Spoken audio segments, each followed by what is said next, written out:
चिंतन असते, कारण मुळाशी तत्वज्ञान जे आहे ते स्वामींच आहे आणि स्वामी जे आहेत हे आपले खरोखरच जीवनधारक असलेले व्यसनभूत अवतार परमेश्वराच्या मुखातून निघालेले हे ब्रह्मविद्यारूपी शास्त्र आहे.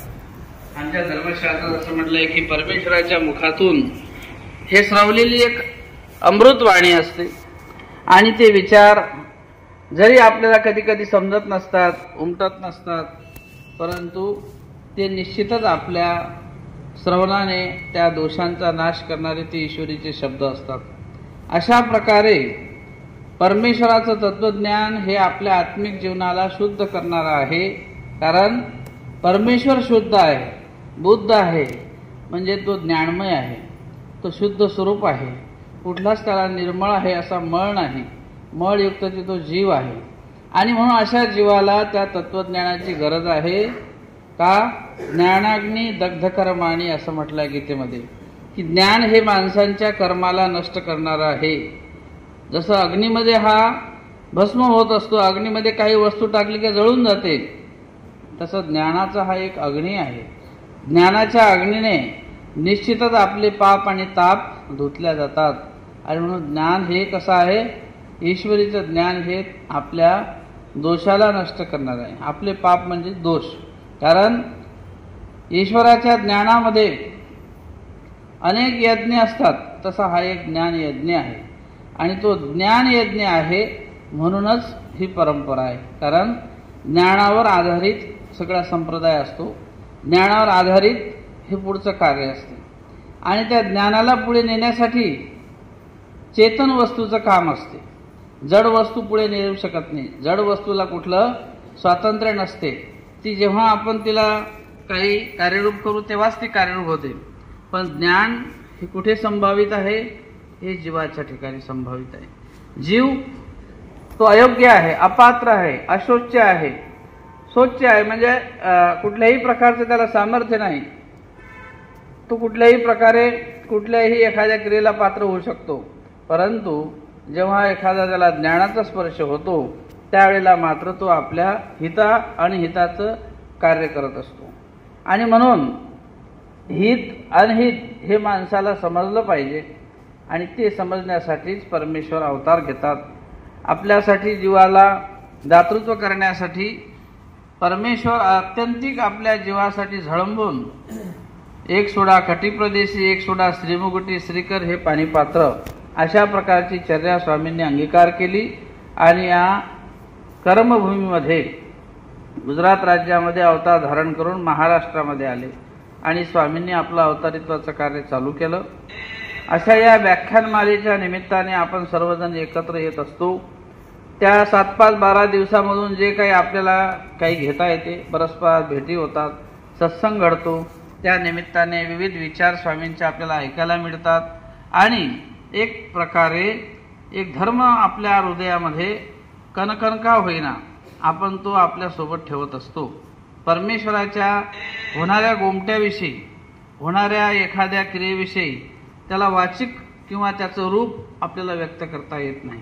कारण परमेश्वराची प्रत्येक क्रिया ही काय आहे, अमूर्त म्हटलेलं आहे. या ईश्वर शास्त्राला सुद्धा अमूर्त असं म्हटलेलं आहे की याला तुम्ही मूर्त स्वरूप देऊ शकत नाही, एखादं याला तुम्ही मोजमाप करू शकत नाही. आणि म्हणून अचिंत्य अनंत शक्ती परमेश्वर अशी परमेश्वराची नामना आहे. की या परमेश्वराची नामना जशी आहे, अचिंत्य म्हणजे आपल्या चिंतेनं आपण त्याचं चिंतन आपल्या बुद्धीने करू शकत नाही आणि तो परमेश्वर अनंत शक्ती आहे, त्या शक्तीची गणनाही आपण करू शकत नाही. असं अमर्याद, अगाध, अनंत असलेलं ईश्वराचं स्वरूप असते. आणि म्हणून अशा परमेश्वराला स्वतः व्यक्त व्हावं लागते, अवतार धारण करावा लागतो आणि आपली ओळख करून आपल्याला द्यावं लागते. म्हणून परमेश्वरच आपलं ज्ञान देतात, ईश्वरच आपल्या ज्ञानाने आपली ओळख करून देतात आणि मग या मायामूर्ती अंत परमेश्वर आहे हे सिद्ध होते. जेव्हा ईश्वर व्यक्त होतात तेव्हा बाईसांसारखे भक्त, प्रेमी भक्त, ज्ञानीजन हे ईश्वराच्या श्रीमूर्तीच्या ठिकाणी वेधून ईश्वर कार्याला प्रवृत्त होतात. आणि आज माझ्याकडं माझा विषय आहे दैवगती. आता धर्म तरी दैवगती, अशा प्रकारचा विषय आहे माझा. प्रत्येकाला आपण विषय देत असतो, म्हणजे एक प्रकारे त्या माध्यमातून त्याला त्या विषयाचं प्रतिपादन करता येते. स्मृतीस्थळामधली ही स्मृती आहे. स्मृतीस्थळामध्ये आकाईसा नावाच्या एक स्वामींच्या शिष्य आहेत आणि ती आकाईसा श्री नागदेवाचार्यांच्या सानिध्यामध्ये असताना प्रतिदिनी नागदेवाचार्यांना दर्शन म्हणजे दंडवत करायला यायच्या. परंतु त्या दंडवत करत असताना असं दंडवत करायच्या, आल्या का त्या पायावर डोकं ठेवायच्या आणि मग आचार्यांना ते काही मानवत नसायचं. कारण आचार्य म्हणायचे की पायावर डोकं ठेवून का बरं मला दंडवत करते, लांबून थोडा दंडवत करावा. एकदम पायावर डोकं ठेवून आचार्यांना ते मानवत नसायचं. आणि मग आचार्य एक दिवशी इकडं तिकडं लक्ष असताना त्या आकाईसा आल्या आणि आकाईसा आल्यानंतर त्यांनी येऊन पटकन आपलं डोकं त्या पायावरती ठेवलं आणि बाजूला झाले. आणि मग भटोबास त्या दिवशी त्यांना रागवले की आकाईसा, तुला मी पुन्हा पुन्हा सांगतो की तू मला येऊन असं पायावरती डोकं ठेवू नको, तू का बरं पुन्हा पुन्हा असं करते नाही सांगितल्यानंतर. आणि म्हणून ऐकून घेतात. शेवटी गुरुची असलेली एक आज्ञा असते आणि मग निघून जातात. पण दररोजचा नेम होता त्यांचा, यायचा आणि भट्टोबासांच्या पायावरती डोकं ठेवायचं. मग परत त्या दुसऱ्या दिवशी आल्यानंतर मात्र काल भट्टोबास रागावलेले आहेत आणि म्हणून त्या पुन्हा पायावर डोकं ठेवायला आल्या नाही. आल्या पण लांबूनच दंडवत केला. आणि जवळच आचार्यांचे शिष्य पंडित बास, विद्वान असलेले पंडित, ते बसलेले होते. मग ती जाऊन त्यांच्याजवळ बसते. आता बसल्यानंतर मनात काही खुमखुमी होतीच किंवा भट्टोबासांनी मला गुरुजींनी दंडोत करू दिला नाही तर मला तर दंडोत झालाच पाहिजे. एखादी गोष्ट असते ना, जसं म्हणतात स्त्री अट्ट, अशा प्रकारे जरी संन्यस्त आहे परंतु मनामध्ये एक आग्रह आहे की मला पायावर डोकं ठेवून दंडोत दररोजचा झालाच पाहिजे, हे मनात ठरवलेलं होतं त्यांनी. पण काल जास्तच रागवले, पुन्हा आज जास्त रागवतील, पण दंडोत तर झाला पाहिजे म्हणून शिफारस पत्र. पंडित बास आचार्यांचे शिष्य हे तिथं बसलेले होते. मग त्या आकाईसा गेल्या त्यांच्याकडे गेल्यानंतर त्या म्हणतात का हो पंडितो, धर्म तरी दैवगती. आता स्मृतीस्थळातला हा शब्द आहे. त्यांना काय म्हणतात ते की धर्म तरी दैवगती आणि भट्टा तरी नमस्करिता एक खंती. मी समजा धर्म म्हणून भट्टोबासांच्या पायावरती डोकं ठेवते, माझा काही हेतू आहे का त्याच्यात? धर्मदृष्ट्या एक आपले गुरु आहेत, सन्मान आहे तो, आणि मला त्यांच्या ठिकाणी नतमस्तक चरणावर व्हायचं आहे. आणि भट्टोबासांच्या ठिकाणी प्रतिदिनी स्वामींच्या श्रीचरणाचा संबंध, आणि म्हणून भट्टोबासांचं ते शरीर सुद्धा स्वामींच्या प्रत्येक दिवशी संबंधाने एक पावित्र्यपण त्या ठिकाणी निर्माण झालं होतं. की जसं महादायसांनी ज्यावेळेला चिंदी फाडली प्रसादाची आमच्या स्वामींच्या दुटीची, आणि ती चिंदी फाडून समजा बांधली त्या ठिकाणी, त्यावेळेला पाणी कापड म्हणजे केसतोडाला बांधली भट्टोबासांच्या, त्यावेळेला भट्टोबास म्हणतात की हे गोसाव्यांचे वस्त्र प्रसादाचे आहे, हे प्रसन्न होऊन दिलेले वस्त्र प्रसाद रूपी आहेत, हे कशाला फाडले तू? त्यावेळेला महादायसा म्हणतात की प्रसाद बांधीजत आहे, प्रसादालाच प्रसाद बांधते आहे. तुमचं शरीर सुद्धा स्वामींच्या स्पर्शाने एक त्याला पवित्रपण आलेलं आहे. तुमच्या या शरीराच्या ठिकाणी प्रतिदिनी स्वामींचा एक श्रीचरण उंबरठावरी, एक श्रीचरण वक्षस्थळावरी, अशा प्रकारे छातीवर पाय ठेवायचे आणि त्यांना जागृत करायचे. आणि मग स्वामी पाय ठेवल्यानंतर ते स्वामींच्या पायाला धरून ठेवायचे, स्वामींच्या पायावर डोकं ठेवायचे, मुके घ्यायचे आणि देवाला त्या ठिकाणी विनंतीपूर्वक त्या श्रीचरणाचा तो आल्हाद संबंध. ईश्वराच्या प्रत्येक क्रियेमध्ये काहीतरी सुखरूप प्रक्रिया असते, काहीतरी सुखाचं दातृत्व असते आणि विशेष मनोधर्म असतो. ईश्वरीचं जे सूत्र आहे या ब्रह्मांडाचं, हे मनोधर्मानं सगळं चालणार आहे. आणि म्हणून त्या आकाईसाला नमस्कार करायला नाही सांगितला तरी केला, आणि म्हणून दुसऱ्या दिवशी रागावले. आणि मग ती पंडित बासांना म्हणते की भट्टाशी तरी नमस्करिता एक खंती. आम्ही कसं करायचं बरं आता? आम्ही धर्म म्हणून त्यांना नमस्कार करतो, वंदन करतो, आणि त्यांना तर रागच येते आमच्या दंडोत पाया डोकं ठेवल्याचा. करायचं कसं? आणि म्हणून त्यावेळेला ती आणखी असं म्हणते की मग गोसाव्यांचा संबंध नमस्कारू ये की नाही. जर समजा त्यांना खंती येते, मग आम्ही काही चुकीचं करतो का? देवाने संबंध त्यांच्या ठिकाणी त्यांच्या शरीराला प्रतिदिनी स्वामींनी मनोधर्मपूर्वक संबंध दिलेला आहे. आणि मग अशा संबंधित देहाला शक्ती निक्षेप जरी झाला नाही, पण पावित्र्यपणा निर्माण झालेला आहे त्या देहाच्या ठिकाणी. भट्टोबास वरद पुरुष होते या परमार्गाचे. देवाने वर दिला, तुझे मुखे शास्त्रीय निघेन, काय निघेल. बाईसाला म्हणतात, बाई हा काय आपले बोलेल. एक दिवशी निरोपण केलं देवाने, आणि बाईसा निरोपणाला हजर नव्हत्या. आणि मग देवाला म्हणतात, कसं काय करावं आता, मी तर नव्हती हजर, निरोपण तर होऊन गेलं. स्वामी म्हणतात, भट्टोबासांना विचारा. बरं मग ठीक आहे म्हणे. भट्टोबासांपाशी गेले. भट्टोबासांना विचारतात, काय निरोपण केलं देवाने. आणि मग भट्टोबास त्यांना सांगतात, आज असं सांगितलं. विश्वास नाही, परत देवाजवळ आल्या. म्हणे जीजी, ते भट्टोबासाला मी विचारलं, त्यांनी असं सांगितलं, बरोबर आहे का, तुम्ही असंच सांगितलं का. स्वामी म्हणतात, बाई भट्टाच्या मुखाने काय अशास्त्रीय, आम्ही जे बोललो तेच तो बोलणार आहे, दुसरं काही बोलणार नाही. अशा प्रकारे भट्टोबासांच्या मुखातून स्वामींनी विशेष प्रकारे हे शास्त्र वधून घेतलेलं आहे. भट्टोबासांना घडून मडून तयार केलं. आणि मग त्यावेळेला बाईसा, भट्टोबास हा सन्निधानीचा सगळा परिवार स्वामींच्या स्पर्शाने भट्टोबासांना विशेष गुणधर्माचं कार्य असल्यामुळं भट्टोबासांच्या देहाच्या ठिकाणी एक पावित्र्य पण निर्माण झालेलं आहे. आणि ते पावित्र्य पण लक्षात घेऊन तुझे मुखे अशास्त्रीय न निघेगा. महिमभट्ट म्हणतात, भटो मजशी देव होईल का शेवटच्या क्षणाला. का म्हटलं बरं, की भट्टोबासाच्या मुखातून निघालेला शब्द म्हणजे तो देववाणीच आहे, देवाने दिलेला वर आहे. तुझे मुखे अशास्त्रीय न निघेगा, येथोनी एका दोघा वांद्र्यापासून सातापाचा 700-500 गुरुकुळ तुझ्या सन्निधानात राहणार आहे, हे भविष्य देवाने अगोदरच सांगितलं. आणि खरोखर 700-500 शिष्य मंडळी, मार्ग मंडळी त्यांना प्राप्त झाली. विद्वान पंडित मिळाले एकाहून एक. हे देवाने दिलेले आशिष वचन होते. आणि म्हणून अशा श्री नागदेवाचार्यांच्या देहाविषयी त्या ठिकाणी आकाईसा म्हणते की या प्रकारचं कार्य आचार्यांचं. आणि अशांना आम्ही नमस्कार केल्यावर त्यांना माझा राग येतो. आता मला तर असं वाटतं की माझा धर्म हाच आहे, आणि या धर्मामधून मला देव मिळणार आहे असं मला वाटते. देवाच्या संबंधात गेलेलं हे शरीर आहे.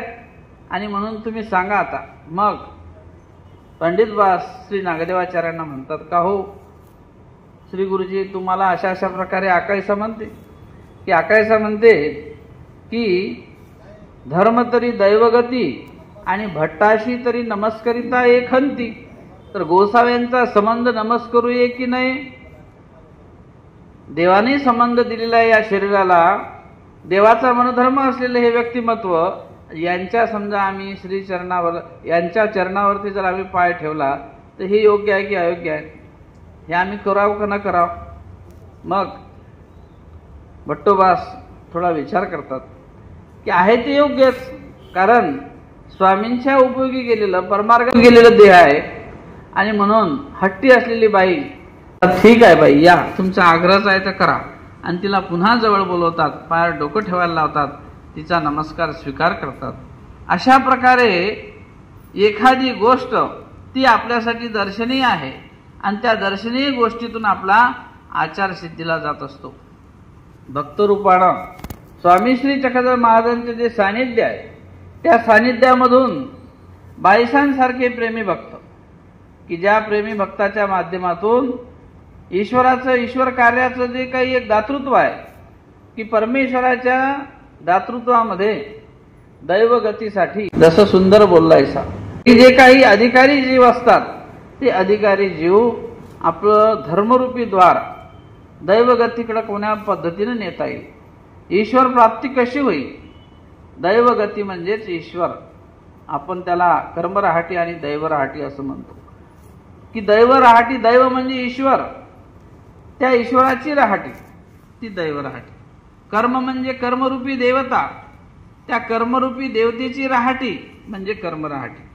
आपण कर्मराहाटीमध्ये कुठपर्यंत असतो, जोपर्यंत अनुसरत नाही तोपर्यंत आपण कर्म रहाटीमध्ये असतो. ज्या दिवशी हे देह ईश्वराला समर्पित करतो की चित्त वित्त काया तिन्ही अर्पावी सर्वज्ञ राया. देवा, हे आज तुला देह मी समर्पित करीत आहे. जै हे देह माझी ऐशी वासनाही सांडिली. हे देह मी तुला अर्पण केलाय. परंतु जीवात्मा शेवटी म्हणतो माझं. पण आपण ज्या वेळेला हे देह देवाला दिलेला आहे आणि हे देह दिल्यानंतर हे देह मग अर्पण केलं ना देवाला, पण मला हे झालं, माझं ते झालं, माझं ते झालं. पण देव म्हणतात की तुम्ही देह सुद्धा देवाला दिलेला आहे शेवटच्या क्षणामध्ये. मग आता जिने मरणे ईश्वराच्या अधीन.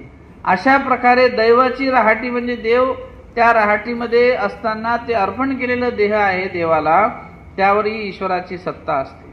मग ईश्वर सत्तेनुसार ते कार्य चालतात. पण कर्मरहाटीमध्ये असताना मात्र संपूर्ण देवतेच्या अधीन आपण असतो. कारण ती एक रहाटी म्हणजे व्यवस्था आहे, तो क्रम आहे, त्या क्रमाने आपल्याला चालावं लागते. अशा प्रकारे धर्माची गती जर आपल्या ठिकाणी असेल, यासाठी सुंदर बोल्लायसासारखे काही उदाहरणं आहेत आपल्या परंपरेमध्ये. की सुंदर बोल्लायसा, तिचं नाव बोल्लायसा, पण ती मुळातच सुंदर अगदी पाहायला होती.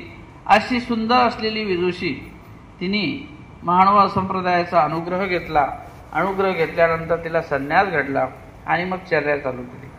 आणि मग चर्या करत असताना अगदी आचार्यांचा मनोधर्म, त्या परंपरेमध्ये त्यांच्या गुरूंचा मनोधर्म, अशा प्रकारे मनोधर्माला सांभाळून तिने आपलं ज्ञान काढलं. आणि मग स्वतंत्र ज्ञान काढल्यानंतर आपल्याजवळ काही देवपूजा, प्रसाद अशा वस्तू घेऊन दाढेचा विशेष हे तिच्याजवळ त्यांनी ठेवायला दिलं की हे तुम्ही सांभाळा. पूर्वीच्या काळामध्ये आश्रम व्यवस्था नव्हती आणि म्हणून ते संपूर्ण देवदेव पूजा वगैरे सगळे आपल्या जवळ ठेवायचे. एक करंडी म्हणजे गोल आकाराची पेटी करायचे आणि मग झोपताना ती पेटी पोटाशी लावून त्यामध्ये ह्या सगळ्या वस्तू ठेवायच्या आणि मग त्या वस्तूला सांभाळायचं. त्याला करंडी शब्द आहे. जसा तुम्ही म्हणता कुंकवाचा करंडा आहे की नाही, तो गोल असतो. तशा पद्धतीत पेट्या पूर्वीच्या ज्या आहेत जुन्या लोकांच्या, त्या करंडीच्या पेट्या म्हणजे गोल पेट्या आहेत. मग तसं भट्टोबासांनी एक पात्र बनवलेलं होतं आणि ते मोठं पात्र सुंदर बोल्लायसाच्या जवळ त्या ठिकाणी आलं. त्याच्यात त्या सगळ्या वस्तू ठेवलेल्या होत्या. डाळ होती, वस्त्रप्रसाद, अशा प्रकारच्या वस्तू त्याच्यात ठेवलेल्या आणि ती सातत्यानं आपल्या जवळ ते ठेवायची. मग त्या काळात मुघलांच्या धाडी आल्या आणि मुघलांच्या धाडी आल्यानंतर त्या गावात धाड पडली. लोकांना ओरबडू लागले, मारठोक करू लागले, दागिने हिसकवू लागले आणि धर्मांतर करू लागले. अशा याच्यात ही गावात ती विदुषी आपली स्त्री त्या ठिकाणी होती. औरंगाबाद जिल्ह्यात बिडकीन हे गाव आहे. आणि त्या बिडकीन गावात काही अनुग्रहित उपदेशी मंडळी, त्यांच्या घरी ही बाई आपलं त्या ठिकाणी कार्य करत होती. म्हणजे धर्मरूप कार्य करत असताना त्या भागात, त्या घरी, त्या गावात थांबलेल्या होत्या. मग त्या गावात हे लोक गेले आणि त्यांना त्या बाईचं दर्शन झालं, दिसल्या.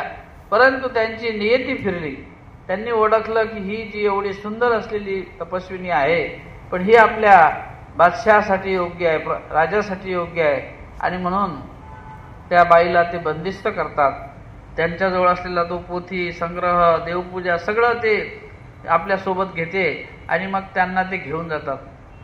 गेल्यानंतर बंदिस्त केलेला आहे आणि बंदिस्त केल्यानंतर त्यांना तो तंबू त्या ठिकाणी ठोकलेला होता आणि मग 3 दिवस तिथे राहणार होते आणि पुढे जाणार होते. 3 दिवसपर्यंत त्या ठिकाणी तिला एका ठिकाणी बंदिस्त केलं आणि मग बंदिस्त केल्यानंतर त्यांनी त्या ठिकाणी बाईंनी सांगितलं सुंदर बोल्लायसाने की मला लघुशंकेला जायचं आहे. असं निमित्त केलं की मला लघवीला बाहेर जायचं आहे म्हणून त्यांनी त्यावेळेपुरती त्यांना परमिशन दिली, सोडलं. जशा त्या बाहेर आल्या तशा त्या आपल्या वस्तू आणि देवपूजा सर्व साहित्य घेऊन त्यांनी तिथे मोठी अशी विहीर होती, त्या विहिरीमध्ये देह टाकला. जसं बाईसांनी गंगेमध्ये देहावसान केलं तसं सुंदर बोल्लायसांनी तिथे आपलं देह टाकून दिलं. आणि मग देह टाकल्यानंतर त्या सर्व शिपाई वगैरे होते, त्यांनी त्या विहिरीमध्ये उड्या टाकून त्या बाईला शोधण्याचा प्रयत्न केला, वस्तू शोधण्याचा प्रयत्न केला, तर त्यांना काही त्या ठिकाणी मिळालं नाही. नंतर ही वार्ता आमच्या गुरुकुळात पसरली की सुंदर बोल्लायसांनी देह टाकलेला आहे या विहिरीमध्ये, आणि मग नंतर त्या विहिरीमध्ये त्या देवपूजेच्या ज्या वस्तू होत्या, प्रसाद होते, ते सगळं शोधण्याचा प्रयत्न केला. काही मिळालं, काही नाही मिळालं, गाळामध्ये त्या ठिकाणी निघून गेलं. अशा प्रकारे धर्म, आता यामागे एक ओलावा आहे की त्यांच्या अधीन राहून कुठेतरी त्या स्त्रीला ते घेऊन गेले असते, बंदिस्त केलं असतं, गुलाम बनवलं असतं, आणि तो विशेष करून त्यांचा धर्मभंग झाला असता. म्हणून त्या स्त्रीनी म्हणजे सुंदर बोलायचं ठरवलं की आपण तिकडं न जाता त्यापेक्षा देवाला आपण शरण जाऊ. आणि मग त्यांनी अशा वेळेला आपलं देहत्याग त्या ठिकाणी केलेला आहे. तर ईश्वराचं साह्य त्या ठिकाणी, कारण ईश्वर त्या क्रियेचा स्वीकार करत असतात, कारण तिथे ईश्वरासाठी देहत्याग झालेला आहे. आपण कोणी जर म्हणलं की आता मी देहत्याग करतो तर त्याला आत्मघाताचा दोष लागेल. कारण एखादा असा आपत धर्म ज्या वेळेला येत असतो, याला आपत धर्म असं म्हणतात. जसं एसटी मध्ये असते ना आपत्कालीन खिडकी मागे, आपत्कालीन म्हणजे काही संकष्ट ओढवलं त्यावेळेला एखादी घटना जर घडत असेल, तिथे त्यावेळेला आपण आपला धर्म रक्षण करण्यासाठी जर अशा प्रकारे एखादं कार्य केलं तर तो समजा स्वीकार ईश्वरीच्या प्रेमाशी आहे. ईश्वराच्या साठी केलेली क्रिया, त्याला आपल्या शास्त्रामध्ये सुरी पाटी वेश वाघवळ अशा प्रकारे वचनामध्ये वाक्य आलेले आहे. हेची ज्ञानी खरी ज्ञान आहे त्यांच्या ठिकाणी, परंतु प्रेमाचा त्या ठिकाणी त्या व्यक्तीला अधिकार लागतो. प्रेमाचं त्या ठिकाणी त्याचं द्वार असते, आणि म्हणून धर्माची गती जी आहे ती दैवाकडे नेणारी आहे. पण धर्म कसा असला पाहिजे? धर्म तो जाणीवीपूर्वक असला पाहिजे. धर्मामध्ये जाणीवता असली पाहिजे, आणि त्या जाणीवेनुसार ईश्वर मग त्याला भक्तत्व आपलं स्वीकार करतात. जसं शास्त्रामध्ये म्हटलेलं आहे की चहू पुरुषार्थाचा शिरी घालून अन्य धर्माचा उरी एक छत्रीवर आणीव करी कैवल्य मंडळीची. चहू पुरुषार्थ आहे, धर्म अर्थ काम आणि मोक्ष. ह्या चारही पुरुषार्थामध्ये आपलं कार्य शेवटाला नेणारा, जे चारही पुरुषार्थ आपल्याकडून शेवटाला नेता आले पाहिजे. धर्मही साधता आला पाहिजे, अर्थही साधता आला पाहिजे, कामही आणि मोक्ष. धर्म अर्थ काम आणि मोक्ष हे कशाने सिद्ध होते? त्यासाठी या पुरुषार्थाला सिद्धीसाठी चहू पुरुषार्थाचा सिद्ध. जो भक्त आहे आपला ईश्वरीचा, तो कैवल्य मंडळाचं राज्य करत असतो. परंतु या चारही मध्ये तो भक्त जो आहे, जो अशा प्रकारे ज्यांनी धर्मासाठी आपला देह सुद्धा द्यायला तो तयार होतो, महादोबा भक्तासारखे आहेत, किंवा आता सुंदर बोललाय ह्याचं उदाहरण आपण ऐकलं. या चार पुरुषार्थावरती तो शिरावरती म्हणजे मुख्यत्व करून राज्य करणारा, कैवल्याचं निधान साधणारा तो ईश्वरीचा भक्त असतो. तो परमेश्वराच्या प्रेमाला किंवा परमेश्वराच्या आनंदाला पात्र होत असतो. आणि म्हणून धर्म कृष्ण कथास्माकम, अर्थ कृष्ण गुणग्रहम, काम कृष्ण रती मोक्ष, कृष्ण सन्निध रक्षेयम असं म्हटलेलं आहे की धर्म त्याच्या ठिकाणचा जो आहे त्या ठिकाणी कृष्ण म्हणजे परमेश्वर, धर्म कृष्ण कथास्माकम. त्या ठिकाणी धर्म साधत असताना त्याला त्या प्रत्येक क्रियेमध्ये तो ईश्वराचं त्या ठिकाणी कार्य कसं सिद्धीला जाईल यासाठी त्याचं कार्य तत्पर असते. धर्म कृष्ण कथास्माकम, अर्थ कृष्ण गुणग्रहम. अर्थरूपानं म्हणजे द्रव्य रूपानं सुद्धा तोच आपल्याला दाखला आपल्या प्रापंचिक जीवनातही घेता येतो की धर्म प्रत्येक क्रियेच्या ठिकाणी धर्माचं अधिष्ठान आपलं असलं पाहिजे. सांगण्याचं तात्पर्य की ह्या चार गोष्टी धर्म अर्थ काम आणि मोक्ष, तर प्रत्येक क्रियेमध्ये आपला धर्म आपल्या सोबत असला पाहिजे. धर्म सोबत असेल तर निश्चितच त्या धर्माची आपल्याला कुठे ना कुठे साथ प्रत्येक ठिकाणी मिळत असते. धर्म जर सोबत नसेल आपण एकटेच असू, कारण आपण आपल्या एकट्याच्या जीवावर जर कार्य करत असू तिथे धर्म तुमची साथ देत नसतो. म्हणून यद धारते तद धर्म, धारण केलेला धर्म आहे किंवा धर्म रक्षती रक्षता. आपण धर्माचं रक्षण केलं, धर्म आपलं रक्षण करते. आणि म्हणून धर्म असा हा असला पाहिजे की त्या धर्माच्या मागे जरी आपण व्यवहारामध्ये आहो, प्रपंचामध्ये संसारामध्ये आहो, पण धर्म हा आपल्या ठिकाणी अत्याज्य असला पाहिजे. आणि जिथे त्या ठिकाणी गोष्टी आपल्याला काही बादरूपी असतात, जिथे धर्माला आड असतील, आपण त्याचा त्यागही करता आला पाहिजे. यावत बाद तावत त्याग असं म्हटलंय. की एकनिष्ठतेनं त्या धर्माचं आपल्या ठिकाणी कार्य असलं पाहिजे. आणि म्हणून धर्माचं लक्षणच ते सांगितलेलं आहे की यत धारेते तत् धर्म, जे धारण केलं जाते त्याला धर्म म्हणतात. पण तो धर्म तो धरसोड करणारा धर्म नसतो, तो सातत्य टिकवून ठेवणारा धर्म आहे. अंतिम श्वासापर्यंत त्याच्या हृदयामध्ये तो आहे. आणि म्हणून तो धर्म आपल्याला तारणारा असतो. धर्म हा आपल्या माणसाच्या जीवनाला तारणारा असतो. तारणारा म्हणजेच की नरकरूपी जे दरवाजे आहे, काम, क्रोध आणि लोभ. स्वामींनी म्हटलं की हे संसार जीवन असं आहे की या संसारामध्ये पापरूप, दुःखरूप आणि नित्यता. हे जर नसतं संसार चांगलाच असता. पण पापरूपता आहे, पाप पुण्याची निष्पत्ती होणारं ते द्वार आहे. अनित्यरूपी संसाराचं लक्षण आहे. प्रपंच मिथ्या लबाड आहे, आता होता उद्या नाही, अशा प्रकारचं त्याचं स्वरूप आहे. आणि म्हणून त्या जीवनामध्ये हे आपलं कार्य करत असताना धर्मरूपी कार्य आपल्यासोबत असलं पाहिजे. त्याचबरोबर ते धर्मरूपी कार्य प्रापंचिक जीवनात करत असताना आपण अर्थ अर्जन करतो, म्हणजे द्रव्य आहे. त्या द्रव्यामध्ये सुद्धा आपण त्या ठिकाणी द्रव्य सुद्धा कमवत असताना धर्माची बाजू समोर असली पाहिजे. नाहीतर स्वार्थ एक स्वार्थ असेल तर स्वार्थामध्ये धर्म पाहिजे. फक्त आपला स्वार्थ केला आणि त्याच्यामध्ये धर्म नसेल तर ते द्रव्य तुमच्या कामी नाही. ते द्रव्य फक्त तुमच्या प्रपंचाच्याच कामी आलं, आत्म्याच्या कामी येणार नाही ना. आणि म्हणून त्या द्रव्यासाठी सुद्धा द्रव्यामध्येही धर्म असला पाहिजे. अशा प्रकारे जो ईश्वरीचा भक्त असतो तो सगळ्याच ठिकाणी धर्म, अर्थ, काम आणि मोक्ष. आता काम म्हणजे काय? काम म्हणजे गोडी, काम म्हणजे आवडी, काम म्हणजे विषय. पण या भक्ताचा काम म्हणजे कृष्ण. काम कृष्ण रती मोक्ष. त्या कामाच्याच ठिकाणी रतरमण झालेला जो आहे तो जो गोडी आहे ती त्या देवाची, त्या ईश्वराची, त्या नामाची गोडी. जी काही साधना असते, जी काही आवडी आहे, असं म्हटलंय शास्त्रात की जोची अवसर विषय तोची ब्रह्मविद्या. ज्या विषय म्हणजे आवडी, तिथे किती तुम्हाला आवडीपूर्वक तो विषय आपण उपभोगतो, तसंच आवडीरूप कार्य त्या ब्रह्मविद्येमध्ये. नवम नवम तनु मधुरम तथापि, नवीन नवीन प्रकारचं आनंदाचं द्वार ईश्वराच्या साधनेमध्ये आहे. का आनंद साधनेचे असं म्हटलेलं आहे. साधनामध्ये हा आनंद आहे आणि आनंदाचं स्वरूप साधनाच आहे.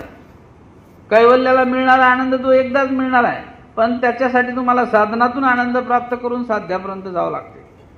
कारण साधनाची ठावणी साध्यविरी ते कैवल्याचे असं म्हटलेलं आहे की पहिले साधन आणि मग साध्य. साधनच नाही तर साध्य कुठून होणार आहे. आणि म्हणून साधनामध्ये सुद्धा ईश्वराच्या गोडी असते. म्हणून आता मी पहिला श्लोक म्हटला, नामे पाप जळे भवाब्दी वितळे शत्रू कदा नातळे. त्या नामाच्या संयोगाने नामाहुनी सुधारसाहुनी अधिक महिमा, सुधारसाहुनी अधिक गोडी नामाची महिमा. सुधारस म्हणजे आता करत नाही, पूर्वी करायचे लोक. पूर्वीच्या जमान्यात पदार्थ नसायचे, मग त्यात लिंबू पिळायचं आणि पाक करायचं आणि त्याचा सुधारस करायचे. कारण त्या काळातली परिस्थिती वेगळी होती. आता खूप पदार्थ झाले तयार. मग तो पाक किती गोड असतो साखरेचा, त्याच्याही पेक्षा नामाची गोडी आहे की नाही. त्याची गोडी अधिक आहे, परंतु ती घेता आली पाहिजे की नाही.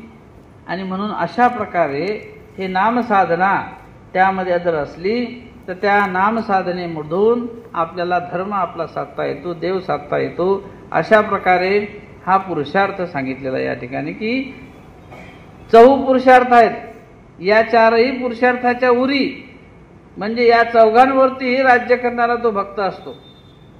त्याच्यावर सगळ्यांवर शिरावर मुख्य बसून राज्य करतो की त्या आनंदाला काय आहे? सीमा नाही. त्या आनंदाची सीमा नाही. हे तरी समजा खाली जे आहेत खालच्या प्रकारचे आनंद आहेत, पण परमेश्वराचा जो भक्तरूपाचा आनंद याला मिळत असतो तो विशेष प्रकारचा आनंद आपल्याला याच्यातून प्राप्त करता येत असतो. परंतु सगळ्यामध्ये आपल्याला कुठेतरी धर्म हा धरून ठेवा लागतो, कारण ती गती दैवाची आहे, ती गती ईश्वराची आहे. अशा प्रकारचं आपलं तत्वज्ञान आहे. त्या तत्वज्ञानानं आपण एकमेकाशी बांधलेलो आहोत. ईश्वरीचं जे ज्ञान आहे हे व्यापक दृष्ट्या आहे.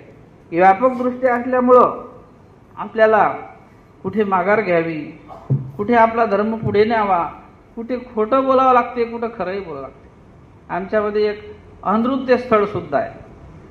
अनृत्य स्थळ म्हणजे काही वेळेला काही एखादं जर मोठं अनिष्ट घडणार आहे, मग एखादं तुम्हाला तात्पुरतं खोटंही बोलावं लागते, आहे की नाही. स्वामींनी म्हटलं आहे की अल्पे अनिष्टे बहुत अनिष्ट परिहरे तर परिहरीजी. अल्प अनिष्ट जर समजा होत असेल आणि त्या अल्प अनिष्टाने जर मोठं अनिष्ट चुकत असेल, आहे की नाही. एखाद्याला जर त्या मनुष्याला त्याला मारायचं आहे आणि आपल्याला दिसून राहील त्याच्या हातात काहीतरी शस्त्र आहे, तो त्याला मारणार आहे, तो दबलेला आहे. मग त्याने विचारलं का हो इथे एक माणूस आलता, तुम्हाला दिसला काय? आपण काय म्हणायचं, हा इथं लपलेला आहे असं म्हणावं का? काय बाबा मला काही माहित नाही, मी आताच आलो. म्हणजे खोटं बोलावं लागलं ना त्याला. पण खोटं बोलण्यानं मोठं अनिष्ट चुकलं, मोठं पाप चुकलं. म्हणजे ही जी एक क्षमता आहे आपल्याला आपल्या बुद्धिचातुर्याने वापरावी लागत असते. त्यासाठी आपल्याला आपलं संरक्षण करावं लागते. आता तुम्ही बोलून मोकळे झाले असते, परंतु एक प्रकारे मनुष्याला दिलेली जी बुद्धी आहे, मनुष्याला दिलेलं जे एक इंद्रियाला दिलेलं तुमच्या ठिकाणी दिलेलं एक परमेश्वराने यंत्रणा आहे, ज्ञान, त्याला आपण ज्ञान इंद्रिय म्हणतो. मग त्या ज्ञान इंद्रियाचा काय उपयोग? तुम्हाला शेवटी दोष तो तुमच्या माथी पडणारच आहे. तुम्ही निमित्त झाले त्याला. कारण सारासार निवडण्याचं ज्ञान आपल्याजवळ असते. आणि म्हणून अशा सारासार ज्ञान निवडण्यासाठी आपल्याला स्वामी श्री चक्रधर महाराजांच्या सानिध्यात अनेक चरित्र आहेत की त्या चरित्रामध्ये सुद्धा आपल्याला काही काही दाखले सापडतात. स्वामी श्री चक्रधर महाराज ज्या वेळेला हिवरोळीला आहेत, हिवरोळीला असताना स्वामींचे शिष्य त्या गावामध्ये अनेक होते आणि तिकव नायक त्या गावातले प्रमुख व्यक्तिमत्व होते. तिकव नायक आणि ते तिकव नायक त्यांची अपार श्रद्धा स्वामींवर. कारण बऱ्याच वेळा स्वामींचा संपर्क आल्यामुळं त्या ठिकाणी स्वामींमध्ये त्यांना काहीतरी चमत्कार, साक्षात्कार आणि एक अनुभूत असा आनंद स्वामींच्या सहयोगाने यायचा. कारण आमचे स्वामी म्हणजे वेधक असलेले अवतार. स्वामींच्या अवतारित्वामध्ये वेदवंती आहे. जसं वेदवंती नागदेव म्हटलं आहे, परंतु आचार्यांची तर वेदवंती आहेच, कारण स्वामींपासूनच वेद प्राप्त झालेला आहे. तशा प्रकारचं कार्य प्राप्त. पण देवाची वेदवंती आमच्या स्वामींना बघितल्याच त्या ठिकाणी वेद उत्पन्न व्हायचा. अशा स्वामींच्या श्रीमूर्तीचा वेद. जसा महादेव राजा स्वामी म्हणतात त्याची आमची जर भेट झाली तर तो महादेव राजा येथ येऊनी सकळ राज्य येथ संपादेल, येथचा सेवक होऊन वर्तेल. पण आम्ही त्याला भेट देत नाही. का देत नाही? का देहाचा अनधिकार असतो. उच्च देह आहे, राजाचं देह आहे आणि धर्म तिथं टिकणार आहे का? पण जर समजा अधिकार आहे त्याच्या ठिकाणी, पण त्या देहामध्ये देता येत नाही. अशा प्रकारे ते तिकव नायक, ते त्या गावातले राजमान्य पुरुष आणि स्वामींवर त्यांची अपार श्रद्धा. आणि मग ती त्यांना मल्लीनाथाची भक्ती होती. मल्लीनाथ म्हणजे साक्षात महादेवाचं असलेलं एक प्रकारे त्या दैवताचं स्वरूप. ते मल्लीनाथाची भक्ती करायचे. आणि मग एक दिवशी भट्टोबास, श्री नागदेवाचार्य आणि तिकव नायक हे दोघेही जण नदीवर गेले आंघोळी वगैरे करण्यासाठी. धोत्र वगैरे प्रत्येकाने धुतले आणि सहज दोघांचा विषय निघाला. तर दोघंही ब्राह्मणत्व असलेले. त्या ठिकाणी बोलता बोलता ते तिकव नायक म्हणतात आचार्यांना की आमचे स्वामी श्री चक्रधर साक्षात मल्लीनाथाचे अवतार आहे. आता सोमनाथ अशा प्रकारे महादेवाला दिलेले एक दैवताला उपमा आहेत. आणि मग आता असं म्हटल्यामुळं श्री नागदेवाचार्यांना माहीत होतं की स्वामी तर हे ईश्वराचे अवतार आहेत. परंतु नागदेवाचार्य त्यांच्याशी तर्कटपणा करतात. म्हणे असं नाही, ब्रह्मादिकाशी निसर बोडी तेथ के लागे सिद्धनाथू. मल्लीनाथ सिद्ध प्रकारे सिद्धनाथाचं स्वरूप कसं काय होऊ शकते? महादेवाचं कसं काय रूप असू शकते? तो परमेश्वराचा अवतार आहे, ईश्वराचं साक्षात असलेलं रूप आहे. मग ते म्हणतात असं नाही, खरोखरच श्री चक्रधर स्वामी म्हणजे महादेवाचं असलेलं रूप आहे. दोघांची चर्चा, दोघांचा वाद चालू झाला. आणि मग बरं, मग आता समजा आपण हा वाद स्वामीकडे घेऊन जाऊ, याच्यातून मार्ग निघेल. पण म्हटले पैज लावा. ते तिकव नायक म्हणतात जर का समजा स्वामी मल्लीनाथ जर समजा सिद्धनाथ नसले तर मग समजा मी हारलो समजा, तर मी काय करेल? मी डोई बोडेल, धोत्र फोडून मी उत्तरापण तिकडे निघून जाईल. कायांचं या घरादाराचा त्याग करून उत्तरापंथीकडे चाललं जाईल दिशेला, पुन्हा या घराचं तोंड पाहणार नाही. अशा प्रकारे ते प्रतिज्ञा घेतात. आणि मग दोघेही स्वामींजवळ येतात. आल्यानंतर मोठ्या आवेशाने ते तिकवनायक स्वामींना म्हणतात, जीजी आपण काही सिद्धनाथाचे अवतार आहेत, आपण काही सिद्धनाथ होईल की नाही असं म्हणतात. की मी असं म्हणतो की हा नागदेव असं म्हणतो की बा गोसावी ईश्वर आहे, आणि मी म्हणतो की सिद्धनाथ आहे, आपण सिद्धनाथ नाहीत का? आता आवेशाने विचारल्यामुळं स्वामींनी त्याचा आवेश पाहिला की हा रागात आहे. एखादा व्यक्ती रागात असतो, त्यामुळे त्याला रागाच्या भऱ्यामध्ये त्याचं काही भान जाग्यावर नसते. आणि मग स्वामींनी ओळखलं की आता समजा आपण जर म्हटलं की नाही आम्ही सिद्धनाथ नाहीत, तर हा काय करणार आहे? यांनी पैज लावलेले आहे, धोत्र फाडून डोई बोडवून मुंडन करून तो घरादाराचा त्याग करून निघून जाणार आहे तिकडं उत्तरपंथीकडं. आणि मग तिकडं जाऊन काय करणार आहे?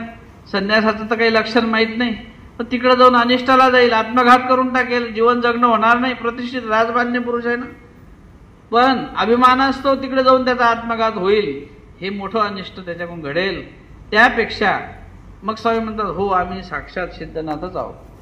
आणि मग अशा वेळेला सिद्धनाथ म्हटल्याबरोबर आचार्यांना अचंब वाटतो की मला देवाने इतक्या दिवसाचं निरूपण केलेलं आहे की ईश्वराचे अवतार आहेत, आणि आता याला सिद्धनाथ, पण त्याच्यासमोर तरकटपणा करता येत नाही, स्वामींना कसं बोलावं, म्हणून गप्प बसले. आणि मग त्यांनी बाही आपटेली. ते तिकवनायक होते, त्यांनी अशी बाहू आपटली की मी जिंकलो आणि माझं सत्य झालं, तो हारला. आणि मग ते निघून गेले. गेल्यानंतर आचार्य श्री नागदेव त्यांच्याजवळ येतात, स्वामींजवळ आल्यानंतर पायाजवळ बसतात आणि म्हणतात, जीजी आपण सिद्धनाथ कधीपासून झाले असा प्रश्न विचारतात. आता देव म्हणतात, अरे तो जो होता तो स्वाभिमानी पुरुष होता, त्या स्वाभिमानी पुरुषाला त्या तात्पुरतं आपण खोटं बोललं तर काय बिघडलं? तुला तर माहिती आहे ईश्वराचं निरूपण झालेलं आहे, तुला तर माहिती आहे आमची प्रतीती आलेली आहे, साक्षात करचरणानंद ब्रह्मस्वरूप हे या ठिकाणी नटलेलं आहे, याची प्रतीती तुला आहे ना, मग तुला सत्य जाणीव आहे. आता त्याला सत्य सांगून ते उमटत नाही ना, त्याला तसा अधिकार प्राप्त नाही तो ईश्वर जाणण्याचा, आणि म्हणून त्याला त्याच प्रकारचा त्याचा अधिकार आहे, म्हणून त्याला तशाच भाषेत सांगावं लागेल. आणि तात्पुरतं समजा आम्ही सिद्धनाथ झालो तर तेवढ्यानं काही ईश्वराचा अवतार, काय खरोखर ईश्वराचा अवतार देवता होणार आहे का? बरं तुझं काय बिघडलं तेवढ्याने, असं समजून सांगितलं. अर्थातच अशा प्रकारे काही आपल्या जीवनामध्ये प्रसंग येतात की अशा वेळेला काही गोष्टी त्या आपल्याला स्वीकाराव्या लागतात. धर्म या नात्याने ईश्वरासाठी देवासाठी काही गोष्टी आपल्याला त्या ठिकाणी स्वीकारून आपलं कार्य फक्त आपल्याला पुढे न्यायचं असते. अंतरामधला जो एक ईश्वरीचा धर्म आहे, तो धर्म जर शेवटाला न्यायचा असेल तर त्यासाठी शारीरिक कष्ट मानसिक दुःख असं म्हटलेलं आहे. शारीरिक कष्टाने आणि मानसिक दुःखाने ज्या परमेश्वराचं जे कार्य आहे, स्वामी श्री चक्रधर महाराजांचं जे सानिध्य आपण बघितलं तर त्या सानिध्यामध्ये अनेक प्रकारचे आपल्याला चरित्र दाखले, उदाहरणं, दृष्टांत स्वामींनी आपल्याला असं काहीच ठेवलेलं नाही की त्याच्यामध्ये कोणती उणीव आहे. धर्म तरी दैवगती, दैवाची गती प्राप्त करण्यासाठी ज्या आचार्यांपासून मानव संप्रदायाची ही विचारधारा स्वामींनी सांगितलं की हे पुढे पुढे वाढत जाणार आहे, पुढे पुढे जाऊन याचं मोठं विस्तृत स्वरूप होणार आहे. आणि आम्हाला आता उद्धरणासाठी उत्तरापंथीकडे जावं लागणार आहे. ब्लेनच्या देशाशी जायचे, त्या तिकडच्या जीवाचं आम्ही उद्धरण करणार आहे. आणि आता इकडे मात्र आम्ही असन्निधान स्थितीमध्ये तेथून मनोधर्माने परमेश्वराचं स्वरूप व्यापक आहे, ईश्वराचं स्वरूप हे व्यापक आहे. जसं औसाला म्हणतात, औसा म्हणतात स्वामींना की जे आपण काही व्यापका होईल नाही का? अर्थातच सर्वांच्या ईश्वर जीव निमूळ झालेले असतात, आणि जीव निमूळ झालेले अशामुळं आत्मक धर्म आहे. आणि त्या आत्मक धर्मामुळं ईश्वर सर्व साक्षी आहे, तो कुठे नाही आपल्या जवळच आहे. पाठीचे निवासी आपलं रक्षण करणारा तो जवळच असतो. आणि म्हणून जिथे धर्म आहे तिथे ईश्वर आहे, आणि जिथे धर्म असतो तो दैवाकडे नेणारा त्याचा पुढचा प्रवास असतो. कारण ईश्वराकडे नेणारी ती वाटचाल आहे, त्याचा एक रस्ता आहे. अनेक जन्म संसिद्ध स्ततो याती परामगती. एकाएकी कोणतं कार्य घडत नाही. जसं भट्टोबासांचे सुपुत्र वैराग्यदेव त्यांना फक्त स्मरणाचंच कार्य त्यांचं बाकी होतं, पण तरी तेवढ्यासाठी त्यांना एक देह द्यावं लागलं. 3.5 वर्ष 8 वर्षाची चर्या केली आणि मग त्यांचं देहावसान झालं. पण तेवढ्यासाठी पुन्हा त्यांना एक देह द्यावं लागलं. जसे माणसाच्या ठिकाणी काही अनाधिकार असतात ते आड येतात, तसे काही देह, काही भेटीचे अनाधिकार असतात, काही फळाचे अनाधिकार असतात, ते त्या ईश्वर प्राप्तीला आड येतात. आणि म्हणून महादेव राजा असो की महादेव राजानंतर रामदेव राजा आला. रामदेव राजाची पत्नी भद्रकार कामायसा. आता त्या गादीची परंपरा, त्या देवगिरीचं राज्य, त्यावेळेला देवगिरीच्या किल्ल्यावरून सगळं राज्य चालायचं आणि तो राज्याचा असलेला एक यादवांचा त्या ठिकाणी वंश आहे. शिंगणदेव, कानदेव, त्याच्यानंतर मग रामदेव, आपलं महादेव, आमनदेव आणि मग नंतर रामदेव, शेवटचा राजा. तर रामदेव राजा, तर रामदेव राजाची पत्नी, तिचं नाव होतं भद्रकार. भद्रकार म्हणजे भद्रासनावर जो विराजमान असलेला राजा, तिचं नाव कामायसा. आणि ती भद्रकार कामायसा स्वामी श्री चक्रधर महाराजांच्या ठिकाणी वेधल्या गेली. म्हणजेच स्वामी श्री चक्रधर महाराजांचं जे तत्वज्ञान आहे, जो परमेश्वराचा दिलेला एक भक्ती मार्ग आहे, त्या ठिकाणी तिला वेद उत्पन्न झाला. ते वेद उत्पन्न होण्यासाठी तिच्या राजमहालामध्ये मानव संप्रदायाचे असलेले एक पंडित होते, तर ते त्या ठिकाणी पुरोहिताचं कार्य करायचे. मग तिथे एक वाचन करण्यासाठी मोठे पंडित यायचे, दररोज त्यांना ते पुराण वगैरे वाचून दाखवायचे. मग कधी कधी हे त्या ठिकाणी असलेले मानव संप्रदायाचे जे आनेराज नावाचे पंडित होते, ज्यांना आपण पारिमांडल्य कुलाचार्य जे आहेत, लासूरकर बाबा, यांच्या गादीचे मूळ पुरुष, त्यांचं नाव, पहिलं नाव गोपाळवास आहे आणि मग त्यांना आनेराज पंडित म्हणतात, ते तिथं होते. आणि जे तिथं पुराण वाचून दाखवायचे त्या राणीला, कामायसाला, त्या ठिकाणी कधी कधी हे त्यांना प्रश्न करायचे, तर त्या प्रश्नामध्ये ते खंडून जायचे. ते उत्तर देऊ शकत नव्हते, एवढं प्रकांड असलेलं या आनेराज व्यासांची विद्वत्ता. मग त्या राणीला वाटलं की हे जे पुराणिक आहेत हे मला दररोज सांगतात, हे यांच्यापुढे बोलू शकत नाही. एवढं ज्ञान हे आहे तरी कोणतं, की ज्या पुराण भागवत यामधून समजा यांना हे समजत नाही आणि याच्या पलीकडचं यांचं तत्वज्ञान आहे. त्यांनी विचारलं की कोण आहे तुमचे गुरु, तुम्ही हे तत्वज्ञान कुठून प्राप्त केलं. त्यांनी सांगितलं, आमचे गुरु श्री नागदेवाचार्य आहेत, ते नेंब्याला राहतात आणि त्यांच्यापासून आम्ही हे ज्ञान प्राप्त केलं.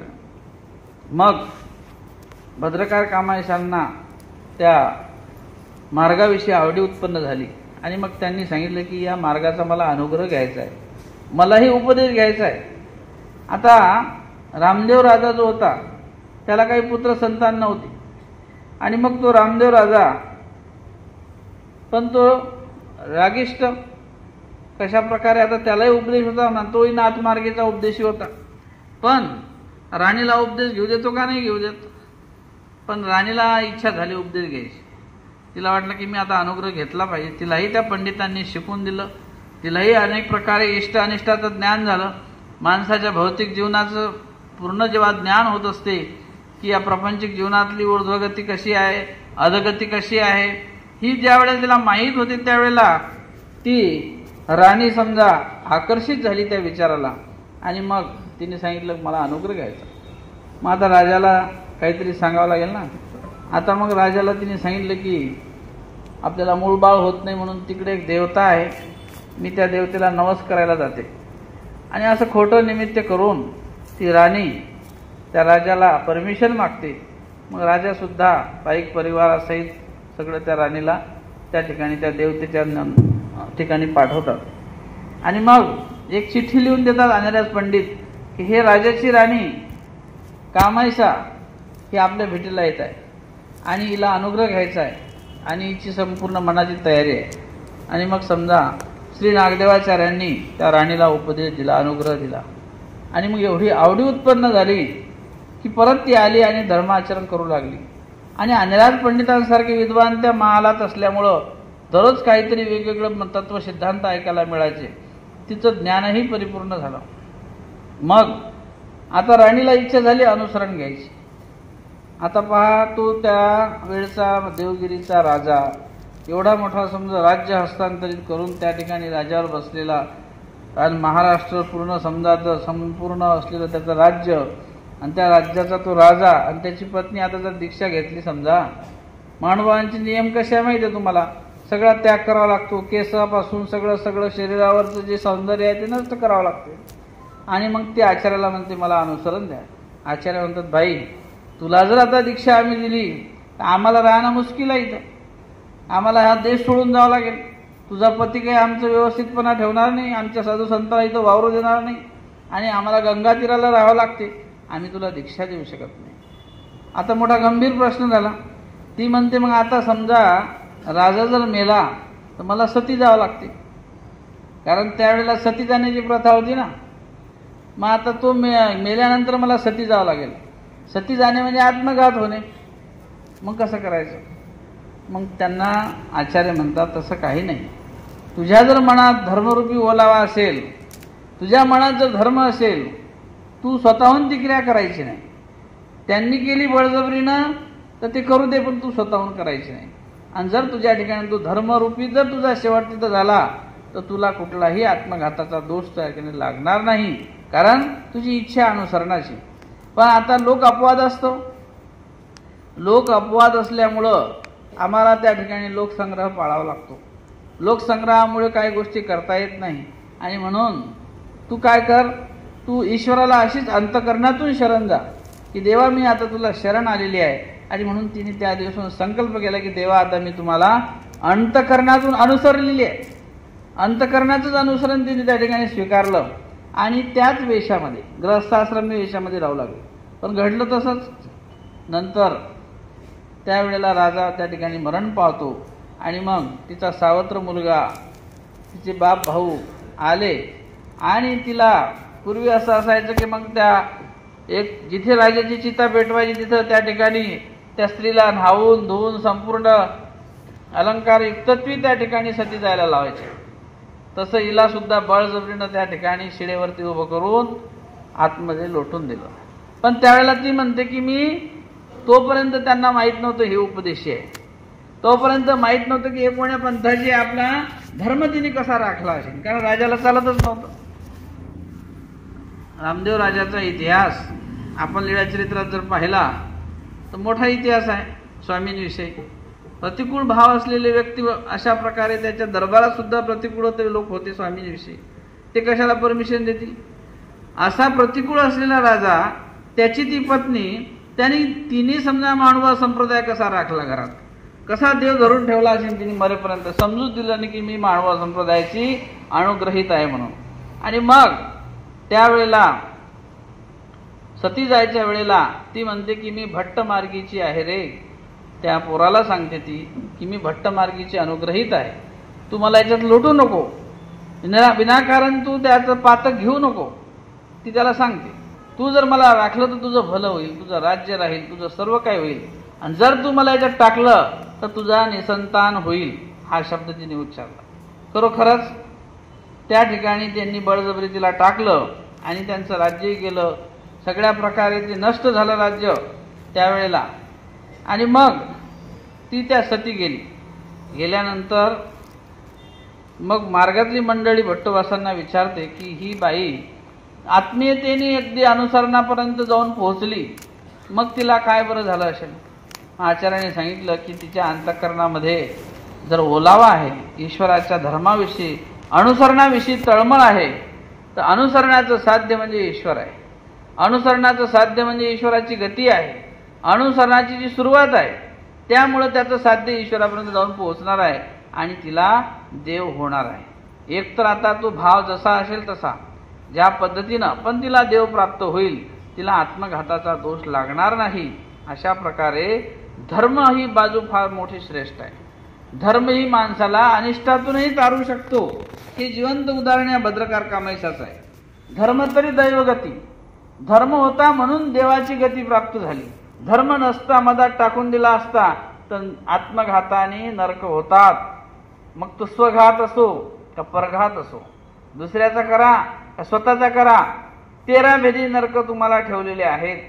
वर्षोनवर्ष गंतोनगंती त्या नरकाचं दुःख जीवात्म्याला भोगावं लागते, पण धर्म माणसाला तारणारा असतो. आणि तोही धर्म म्हणजे ईश्वरीचा पाहिजे. तो धर्म म्हणजे ज्या धर्मासहयोगी ईश्वर सहाय्य करू शकतात आणि आपत धर्म असला पाहिजे. आता आत्मघात समजा अशा प्रकारे सती जाण्याची प्रथा आहे किंवा ती सती गेली, परंतु त्या ठिकाणी धर्म तिने शेवटपर्यंत टिकून ठेवलेला आहे आणि म्हणून धर्मामुळे ईश्वराची गती ती त्या ठिकाणी तिला प्राप्त झालेली आहे. अशा प्रकारचं भद्रकार कामायसाचं उदाहरण या चरित्रामध्ये आपल्या स्मृतिस्थळामध्ये आलेलं आहे. म्हणून आपल्या या स्मृतिस्थळातले असे अनेक उदाहरण आहेत की धर्म तरी दैवगती. आता धर्मामुळे जीवात्म्याच्या ठिकाणी ऊर्ध्वमती कशी वाढते, ऊर्ध्वगती कशी वाढते? कारण जीव हा मुळात अधगामिनी आहे. जीवाचं जे स्वरूप आहे हे प्रत्येक सृष्टीत आपण आलो आणि प्रत्येक सृष्टीत परत परत तेच ते आपलं पुन्हा जन्म होतो, पुन्हा मरण होते. पुण्य झालं काही वेळेला पुण्य उपभोगल्या जाते, पुन्हा पुण्यक्षीण झालं पुन्हा खाली येतो. काही देवतांचे फळं असतात, काही आपले सत्कृत कार्य असतात, मनुष्य देहाचे फळं असतात, काही भोगभूमीतले फळं असतात. असं भोगतो आणि पुन्हा आणखी आपला फेरा चालूच आहे. परंतु या अधमती, अधगती आणि अधरती या तिन्ही प्रकारच्या ज्या मती असतात, जोपर्यंत जीवात्म्याच्या ऊर्ध्व होत नाहीत, याला आपण जीव स्वातंत्र्य असं म्हणतो. की जीवाची स्वातंत्र्य आपल्या अंतःकरणामधला धर्म हे ज्या वेळेला उज्ज्वल असतो, प्रज्वलित असतो, त्यावेळेला हे ऊर्ध्वमती आपली वाढत असते. जसं काही गोष्टी बाईसा प्रेमी भक्त आहेत, भक्तजन म्हणतात की बाईसा तर नेहमी तमतम करतात.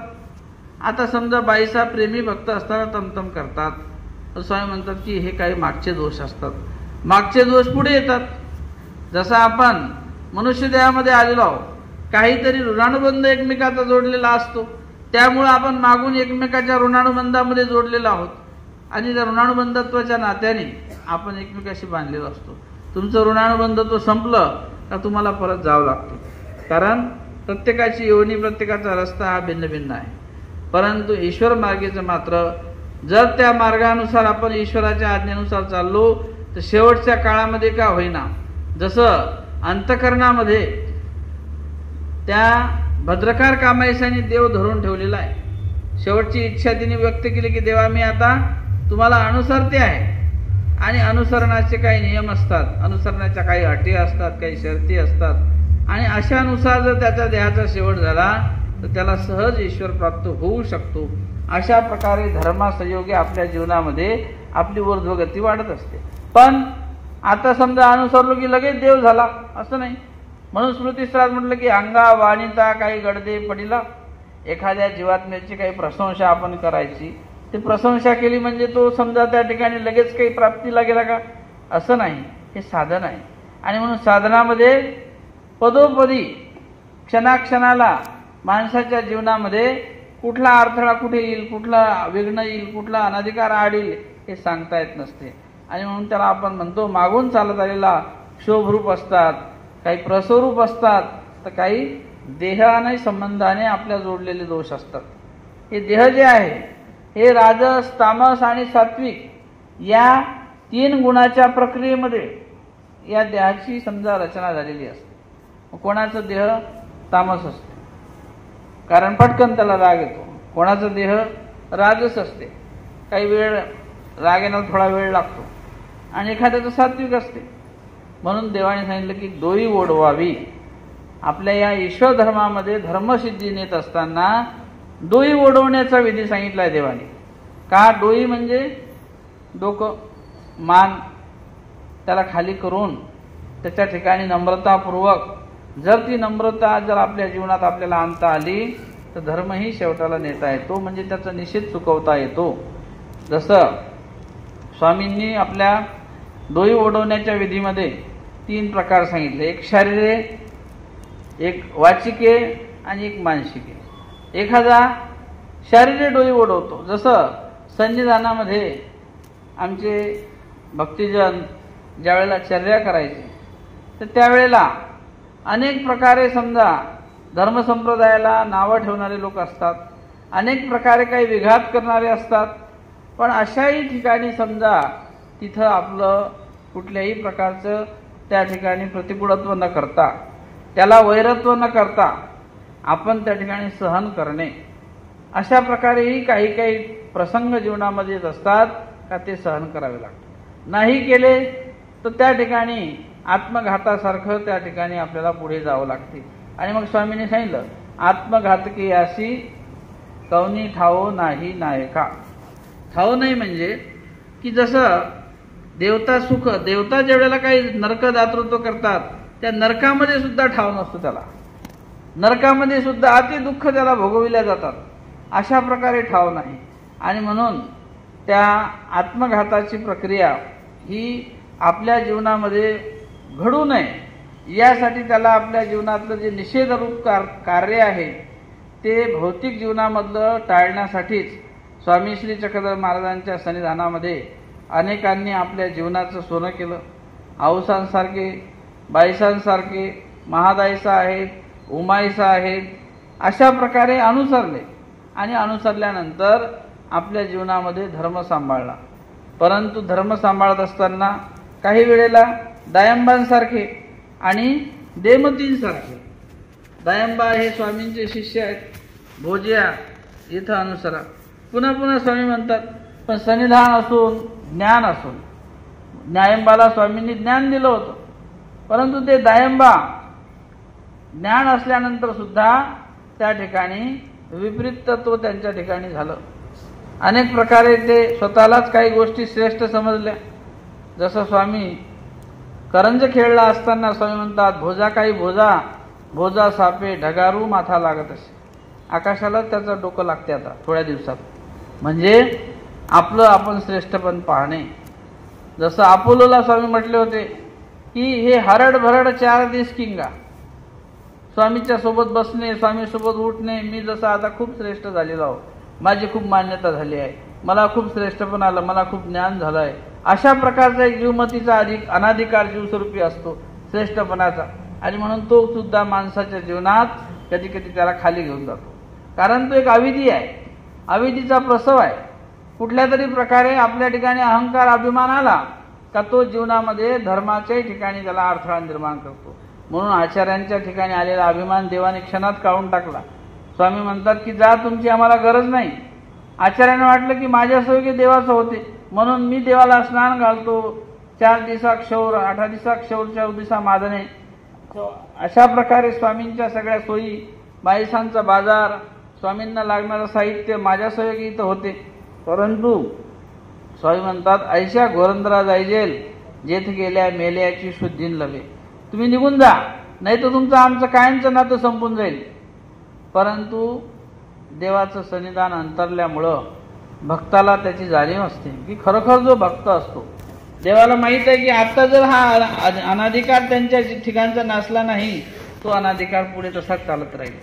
अभिमान, अहंकार, आणि म्हणूनच आचार्यांसारखे सत्पात्र, आचार्यांसारखे असलेले एवढे महासत्पात्र शेवटी ज्या वेळेला त्या देहाचा शेवट त्यांचा होतो, सगळ्या 500-700 आपल्या शिष्यांपुढे जातात आणि हात जोडतात आणि माझ्याकडून काही काम, ह्या व्यापार करत असताना काही चूक झाली असेल, काही कोणाला बोलल्या गेलं असेल तर मला क्षमा करा. याला म्हणतात धर्म. याला म्हणतात धर्म की गुरु आपल्या शिष्यापुढे हात जोडून दंडोत घालतो. आणि म्हणून आमची परंपरा आहे की गुरुशी शिष्याचे पाय धुऊ येते, गुरुला शिष्याचे पाय धुऊ येतात. अशा प्रकारची स्मृतीस्थळ सांगते आपलं की धर्म तो गुरु, धर्म तो शिष्य. धर्म या नात्याने परस्परामध्ये एकमेका भेटल्या, हे भेटल्याचा पाडू जाय. परस्पराचं एकमेकाचं नातं एकमेकाला आपल्याला अशा प्रकारे धर्माच्या सहयोगे दृढ करता येते. आणि म्हणून धर्म हा प्रत्येकासाठी असतो. धर्म ही बाजू सगळ्यांसाठी असते आणि अशा सर्व समावेशक बाजूनी ज्याच्या ठिकाणी धर्म असतो ती गती त्याची दैवाची आहे. तो दैवरूपी परमेश्वर त्यांनी त्याच्या जीवनात जोडलेला असतो. आणि म्हणून धर्म तरी दैवगती, त्या बोलण्यामध्ये फार मर्म आहे. ती बाई बोलली, कोण आकायसा, पण तिच्या बोलण्यामध्ये कितीतरी मर्म आहे की धर्म सुद्धा आम्हाला दिसतोय, त्या धर्मामुळे निश्चितच आमचा देव आम्हाला मिळणार आहे हे आम्हाला माहिती आहे. आणि म्हणून मी उगाच कशाला पाया पडू तुमच्या, मला तिथे समजून राहिलं की मी पाया पडल्यानंतर माझ्या साधनदात्यापर्यंत हा नमस्कार माझा जाणार आहे, माझ्या साधनदात्यापर्यंत माझा दंडवत पोचणार आहे, याची जाणीव त्या आकाशाला आहे. याचा धर्मरूपी भाग त्या आचार्यांच्या ठिकाणी आहे, कारण आचार्यांसारखे पवित्र असलेले पुरुष, आणि म्हणून आकाशाने धरलेला तो आग्रह आहे. अशा प्रकारचा आग्रह जर आपल्या जीवनात असेल, असन्निधान धर्मामध्ये आपल्याजवळ नाही साक्षात परमेश्वराचं स्वरूप, पण देवाने दिलेली धर्मरूपी आपल्याला जी शिदोरी आहे, जो दिलेला परमेश्वराचा शास्त्राचा वसा आहे, त्या माध्यमातून आपल्याला आरती उत्पन्न करता येते. आरती जर उत्पन्न झाली तर कोपरा पान्हा होई असं म्हटलंय दृष्टांतामध्ये. आईला जसं स्तनपान द्यायचं असते लेकराला, त्यावेळेला लेकरू भुकायला का आपाप समजा त्या ठिकाणी त्या स्तनामध्ये दूध दाटल्यानंतर बरोबर ती त्या लेकराला पाजते, कारण तिला माहिती आहे आता लेकरू भुकेलेलं आहे, पाजलेलं नाही. आणि म्हणून तसं आपली आर्त उत्पन्न झाली की आर्तदानी म्हटलेलं आहे. देवमती दानी असे, पण जीवाशी आरती व्हावी की. धर्मरूप आर्त असेल तर निश्चितच त्याचा देव प्रत्येक क्रियेचा त्या ठिकाणी योग पुरवितात. आपण जर अंतःकरणात तशा प्रकारे जर आग्रह घेतला तर, आता आग्रह घेण्यासाठी देव तर समोर नाही, पण स्वामी मग सांगून गेले महादायसाला की बाई असं काय करता, तुम्ही तर ज्ञानी आहेत, आमची आठवण तुम्ही काढली की आम्ही तुमच्या मागेच उभा आहोत, फक्त आवाज द्या आम्हाला, आम्ही तुमच्या मागेच उभा आहे. ईश्वर कधी कुठे जात नसतो, तो गेला तर कसं होईल तुमचं, आमचं सगळ्यांचंच कसं होईल. देव सर्व व्यापक आहे, पण व्यापक असूनही तो वेगळा आहे, हे महत्वाचं आहे. ईश्वराचं जे कार्य आहे ते ईश्वरच करू शकतात. ईश्वर विरुद्ध धर्मी आहेत. विरुद्ध धर्म एका तो ईश्वराची भाषा. जसं विरुद्ध जो धर्म असतो की तो तुमच्यामध्ये असूनही वेगळा आहे, आपल्या जवळही आहे आणि तो तिथून असूनही वेगळा आहे. म्हणजे असून तो आपलं कार्य करू शकतो, नसूनही कार्य करू शकतो. म्हणून अशा प्रकारे धर्म हा अंतःकरणामध्ये तो सन्निधानी असो का असन्निधानी असो, असन्निधानी सन्निधान, नाही तर मग मार्तंडासारखे सन्निधानामध्ये असो. स्वामी म्हणतात की तो पाण्यामध्ये दगड आहे, तो ओला चिंब आहे वरून, अंत फोडून पाहिजे तो कोरडा. दगडाला फोडलं आतून तर तो कोरडा असतो. तसं सन्निधानात असा असन्निधानात असा. सन्निधानात असल्यानंतर जर सुद्धा दायंबासारखं असूनही त्याचा उपयोग झाला नाही, विकल्परूप शरण गेले देवतेला, घडलेलं एवढं ज्ञान निष्फळ घातलं. देमती सारखी असलेली एवढी पंडित शिष्या विद्वान, ती सुद्धा अशा विपरीत बुद्धीनं निघून गेली धर्मापासून. म्हणून जीवनामध्ये शेवटपर्यंत भावना टिकून ठेवणं फार दुर्लभ आहे. देवाने सांगितलं की भाव हा व्यभिचारी आहे, नुसतं भावनेनं तुम्हाला टिकून राहता येत नाही. आणि म्हणून ईश्वर धर्म हा भावना प्रधान नाही किंवा विधी प्रधानही नाही, दोन्ही गोष्टी. कधी भावही धरता आला पाहिजे, कधी विधी धरता आला पाहिजे. विधी भावातीता व्हावे, आधी विधीच्याही आणि भावाच्याही वेगळं होऊन तुम्हाला ज्या वेळेला ज्याची गरज पडेल ते तिथं उपयोगात आणलं पाहिजे. मग जिथं भाव आहे तिथं भाव वापरा, जिथं विधी आहे तिथं विधी वापरा, पण ते कार्य शेवटाला नेता आलं पाहिजे. अशा प्रकारचा धर्म हृदयामध्ये ठेवून ठेवून ईश्वराची गती जीवात्म्याला प्राप्त होत असते. त्यासाठी ईश्वरीचं ज्ञान आहे, त्यासाठी परमेश्वराचा धर्म आहे, आणि ती सांगण्याची आपली परंपरा अधिकरणाच्या माध्यमातून आलेली आहे. अधिकरणा ते आद करू. स्वामी म्हणतात की हे शास्त्र जे आहे हे जीवमतीने आपण कधी आपल्या स्वतःसाठी त्याचा उपयोग किंवा स्वतःसाठी त्याचा स्वतःने अर्थ लावायचा नसतो. हे हाट चहोटा बोलावे पर येथूनही दिले यावे. एखाद्या तुम्ही चार चौघाच्या ठिकाणी तुम्ही एखाद्या वेळेला चर्चेत ते बोलू शकता, पण त्याच्यासाठी विद्या ग्रहण करण्यासाठी जसं तुम्ही शाळेमध्ये जाता तसं ते घेण्यासाठी सुद्धा यथार्थपणे जे ज्ञान आहे ते तुम्हाला अधिकारी जनांच्या मुखातून ऐकावं लागेल, किंवा ज्याचं गुरु परंपरेने ज्यांनी ज्ञान काढलेलं, शास्त्र काढलेलं असते त्याच्या मुखातून ते शास्त्र ऐकावं लागेल. त्यावेळेला तुम्हाला यथार्थपणे त्या ज्ञानाचा उपयोग करता येईल. आणि मग यथार्थ जर परमेश्वराचं ज्ञान असेल तर ते जीवनाला ऊर्ध्व करत असते, आपल्या कर्मांचा नाश करत असते. भौतिक जीवनातून आपली उन्नती साधून एक पारमार्थिक जीवनाची उन्नती त्या ज्ञानामधून होत असते. आणि म्हणून मनुष्य देह हा आपल्याला पुढचा मिळेलच याची शाश्वती नसते. त्यासाठी या मनुष्य देहात असे तोपर्यंत स्वामींनी सांगितलं की ईश्वर धर्माला ऊर कुठपर्यंत आहे, देहपर्यंत पुरुष उरलाची असे. हे स्वामींच्या श्रीमुखीचे वाक्य आहे की देहापर्यंत, या देहात आहे तोपर्यंत तो पुरुष उरलेला आहे. उरलेला आहे म्हणजे तुमची चतुर्विधी चुकवायसाठी उरलेला आहे. तुमची चतुर्विधी जी आहे, स्वर्ग नरक कर्मभूमी मोक्ष, या धर्मासोयी चुकू शकते, कारण या देहात आहे तोपर्यंत. एकदा का देहाचा अंतिम श्वास घेतला नंतर मात्र पुन्हा तुमची पुनरपी जननम पुनरपी मरणम, 10 दिवसानंतर पुन्हा तुमची चक्रवत परिवर्तन, ते पुन्हा तुम्हाला तिकडे जावंच लागते. प्रतिदेहापासून निवर्तल्या, देह झालं प्रदेहाचं 10 दिवसाचं संपलं का पुन्हा मग आपली त्या कर्मानुसार ज्या योनीचा तुम्हाला जोडलेला असेल त्या योनीत जावं लागते.